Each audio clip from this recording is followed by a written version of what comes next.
Hello, nama saya Muhammad Akif bin Ishaq. Saya berumur 25 tahun.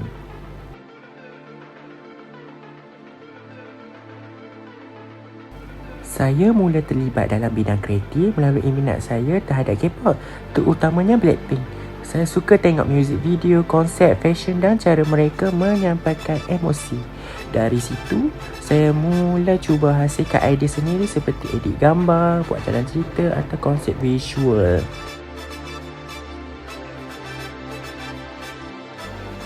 Ya, saya rasa saya mampu mengajar asas-asas seperti cara mendapatkan idea, buat konsep dan inspirasi daripada K-pop.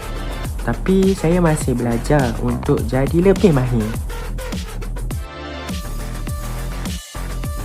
Inspirasi saya datang dari Blackpink, terutamanya ahli seperti Kim Jennie dan Lisa Manoban, dari segi gaya, keyakinan dan persembahan.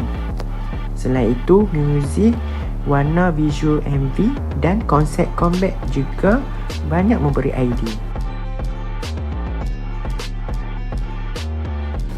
Saya akan dengar lagu K-pop, terutamanya lagu Blackpink, tengok MV atau performance mereka.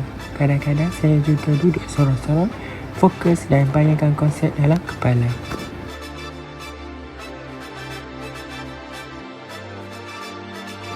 Pencapaian kegemaran saya ialah apabila saya berjaya hasilkan karya, contoh edit atau idea cerita yang nampak menarik dan dapat pujian daripada kawan-kawan.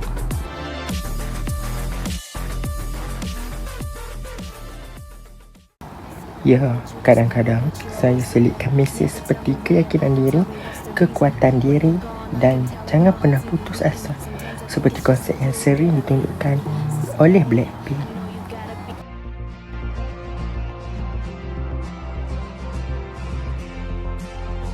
Saya suka berkongsi karya saya dengan orang lain supaya dapat feedback dan sokongan. Tapi kadang-kadang saya juga suka kekalkan low profile kalau belum yakin dengan hasil saya.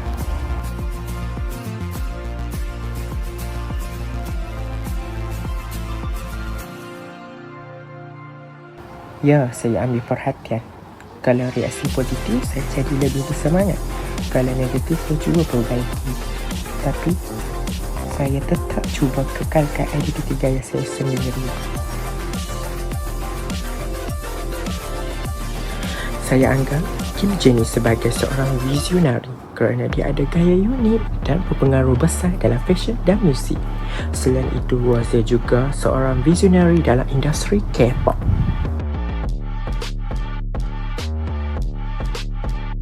Rasanya mungkin campuran manis dan pedas. Manis seperti melodi lagu Blackpink dan pedas seperti aura kuat serta keyakinan mereka di atas pentas.